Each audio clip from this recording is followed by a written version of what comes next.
percentage is good at a global level. You're talking of almost 200 countries that have to be given, but at the end, in the country level, using volumes, using per capita, using subnational data, utility-based is available through the ACWUA database. I think this can really move the work forward so that we can actually achieve those goals of universal access. So with that, thank you very much.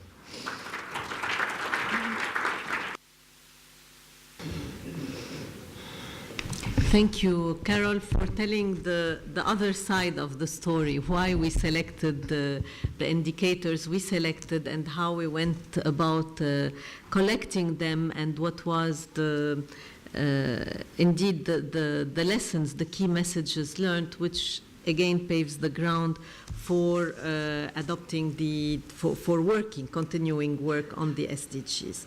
I'm now, I have the pleasure to introduce Mr. Mohamed Ayadi from the Ministry of Agriculture in Tunisia.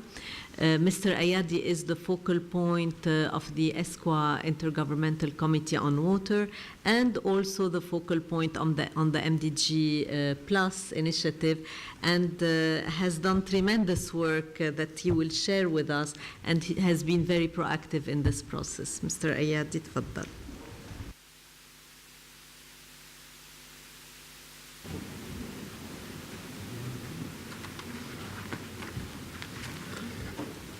شكرا سيدة رولا، شكرا لجميع الحضور في هذه الورشة الثمينة حول مبادرة MDG بلس.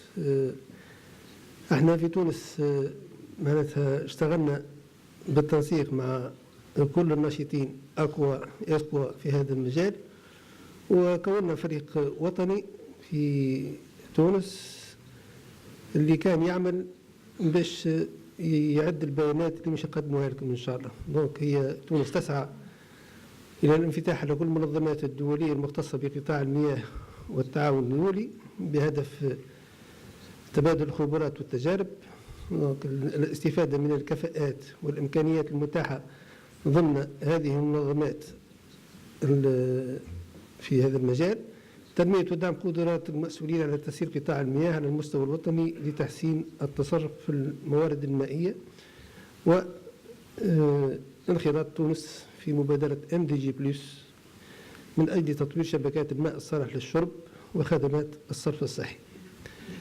اللي قمنا به في تونس هو تكوين الفريق الوطني. الفريق الوطني هذايا هو يعني بزوز وزارات، وزارة الفلاحة والموارد المائية والصيد البحري اللي هي فيها نقطة الاتصال الإدارة العامة للموارد المائية، والمؤسسات متاعها اللي لاهين بالماء الصالح للشرب في المناطق الحضرية، الشركة الوطنية لاستغلال وتوزيع المياه، وكذلك في وزارة الفلاحة هناك من يعنى بالماء الصالح للشرب في الأرياف، هي الإدارة العامة للهندسة الريفية واستغلال المياه. هذوما زوز أعضاء. وزارة البيئة ممثلة كذلك اللي هي عندها الصرف الصحي في تونس عندنا، وفيها ممثلة عضو، بحيث البيانات والأرقام اللي نشرناها في تقرير 2012 و 2013 كلها واردة من مصادر وثيقة. ورشات العمل اللي هي عند حصولنا على البوابة بوابة أكوا في هذه المبادرة هذه، معناتها قمنا كاستدعاء الفريق الوطني لعقد جلسات عمل في هذا المجال باش نحضروا البيانات نتاع المطلوبين 2014 و 2015، وهذوكم التواريخ نتاعهم اللي مشيرين في الجدول ان شاء الله. هذه بيانات جلسات العمل، بيانات مياه الشرب، كذلك جلسات العمل مياه الصرف الصحي.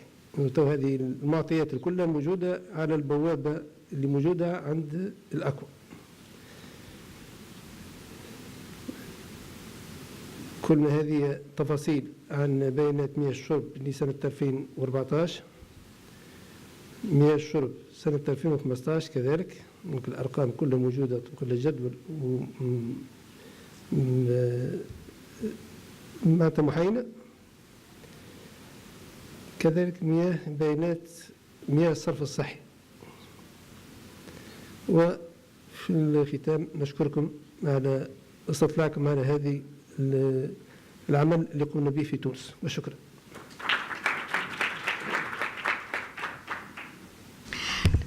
شكرا أخ محمد على هذا العرض القيم واللي فرجى يعني على المستوى التطبيق كيف مشي تونس بالبروسيس وإلى أي مدى كان هالبروسيس مفيد لتونس. Now allow me to introduce with pleasure Mr. Deeb Abdelghafour, who is the Director General of the Palestinian Water Authority in the state of Palestine.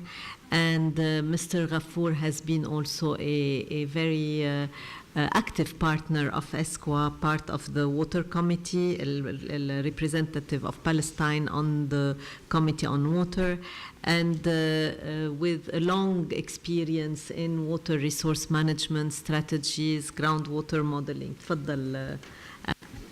شكرا أختنا. Good morning, everybody. Actually, I will start with some figures and facts about water situation in Palestinian territories with respect to the effort that has been concluding in this report and the MDG Initiative and how we can improve the access to water and sanitation. Actually, in Palestine, and since we are still under Israeli occupation, we don't have control over all our water resources. I heard many people that said that we are controlling 15%. Actually, we are not controlling any drop of water. We are only utilizing 15% of water resources. But with respect to the controlling, we don't control. What do we mean by control the water resources? That means that we don't have the right to bring any equipment or anything related to water from outside without getting permit from the Israeli side. We don't allow to rehabilitate or upgrade our water infrastructure system without getting permit. We don't have also the accessibility to certain water resources like Jordan River. Since the Israeli occupation of 1967, we don't have accessibility to the Jordan River. So this leads us that we only, as a Palestinian, we only utilize 15% of available water resources, and for that reason, we are concerning based on these challenges and difficulties that we face, we try to make a good management under these severe conditions. In Palestinian Water Authority, in close coordination with all stakeholders and partners, we believe that if you want to ensure good planning for the future, you must have good information about the present. This is a basic issue that we're working on it to ensure that we will have a good planning with respect to the water infrastructure project. For that reason, in BWA, and based on this initiative, we develop an information system that includes all related information about water resources, main water resources with historical records.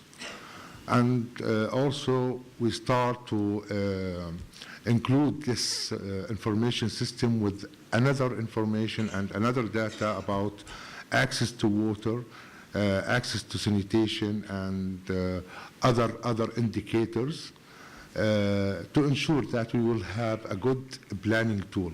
And we are trying now in BWA to enhance the existing information system to be a smart system, to be linked with advanced tools like models and GIS, so that could be minimize and make easy for the decision making to take a decision or a good decision with respect to water, especially when we are talking about planning for projects, especially for water and wastewater. And we hope that we are going to finish this information system in the coming month.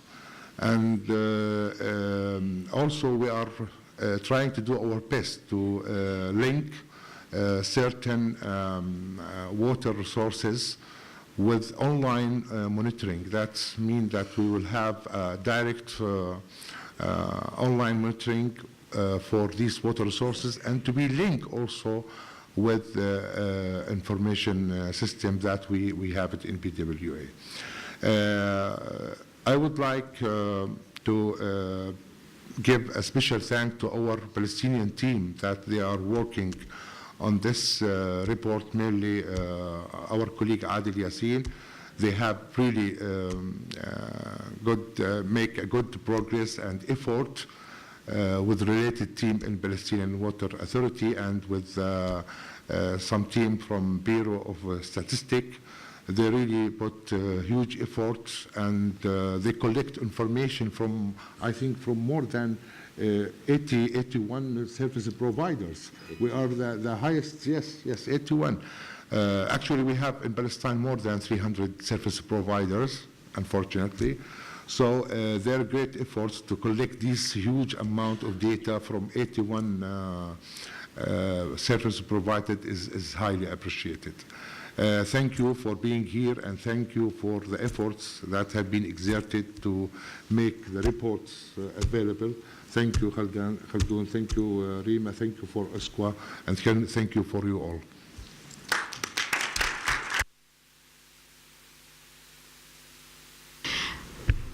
I represent Rima. Rima Khalaf. Especially now. Thank you, Deeb, really for a very solid presentation, and I really salute you for the hard work that you are doing in spite of the very hard conditions we know you have to endure on daily basis, and still you are producing very solid work on the ground that is an example for the other Arab countries that we're proud of. Last but not least, I'm happy to introduce our colleague from UN Habitat, Mr. Graham Al-Abaster. Am I pronouncing it correct?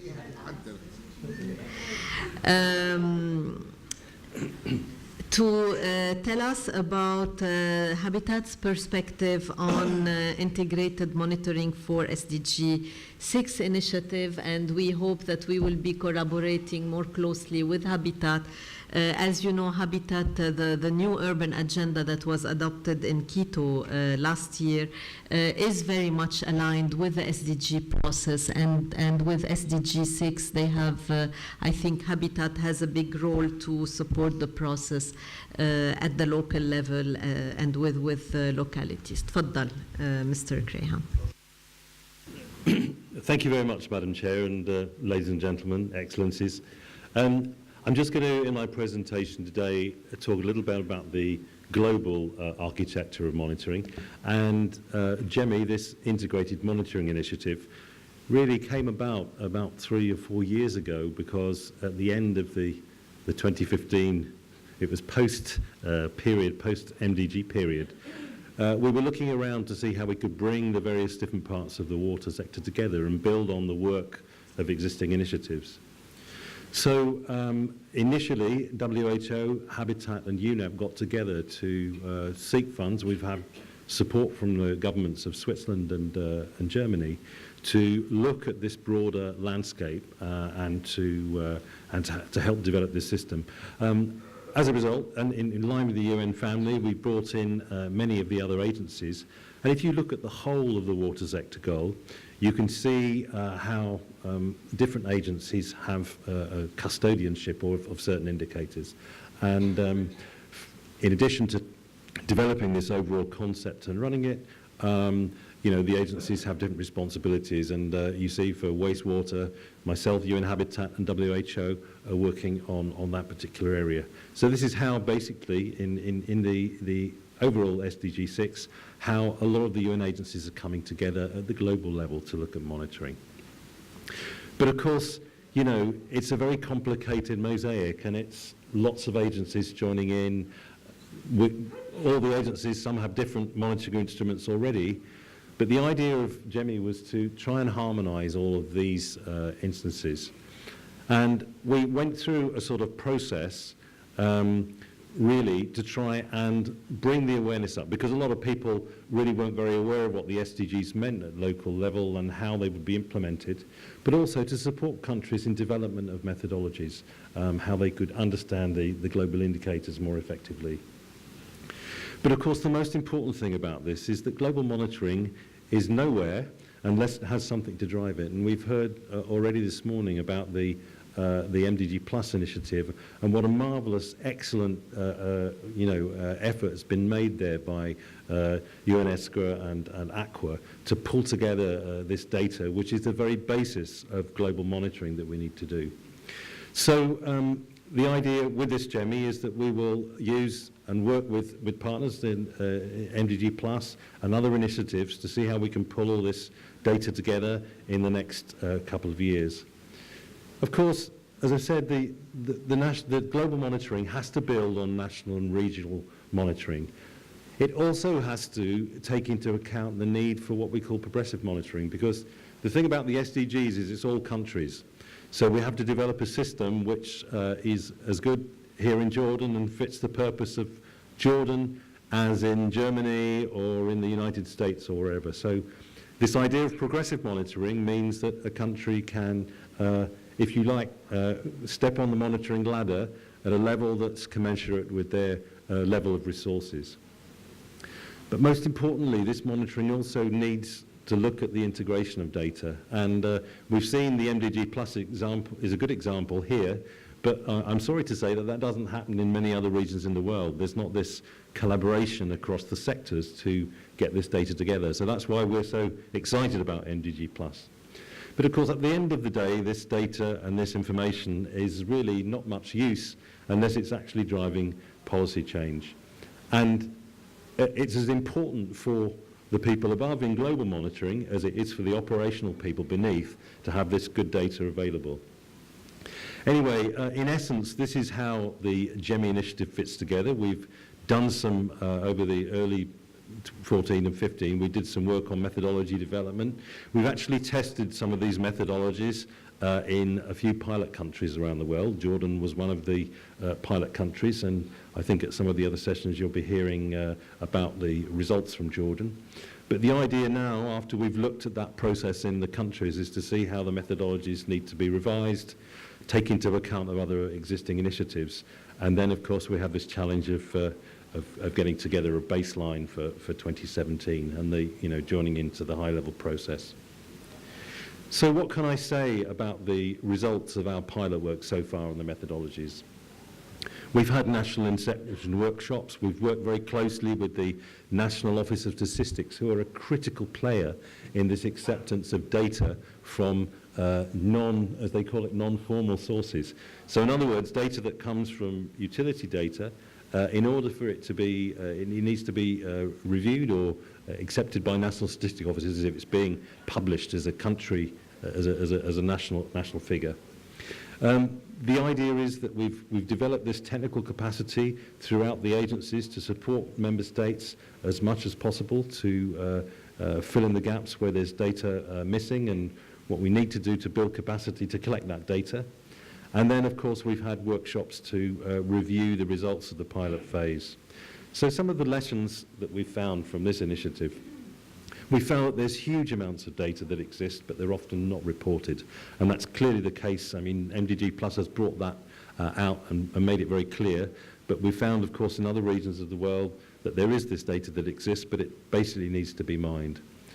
We've got to really work on this link between the different levels of monitoring and work on that together, and very pleased to be working with our colleagues in UN-ESCWA and ACWUA on that. The most important thing, and this is my biggest worry and the thing that stops me sleeping at night, is that we don't want to develop these monitoring systems that are so burdensome that the countries find it's taking resources away from what they're supposed to be doing. And I think this is the critical issue in some of the resource-constrained countries, that we need to be mindful of the fact this isn't about setting up huge new structures or allocating portions of national budgets which are going to reduce the ability to deliver in other areas. I think I've made the point already about the need to be inclusive with the different stakeholders. The only other thing I will see is I see in the future there's a huge potential for us to use more of this data from the informal sector, from civil society and other institutions to underpin the work that and the information that we're getting from other areas. I think, and this is definitely, I can speak about that with authority for wastewater, but it's also true for other areas, that the most important place to start with this data is with the regulators and the utilities. This is the best data that you can get. This is data that's produced very regularly in official ways, which is really the grounding of what we need to do, and we need to build on this as available. We need to see how we can use that data to build the structure for global monitoring on the top, and also to help the operational and policy decision making at the bottom. I'm going to give you an example very shortly of how I think we should be doing that.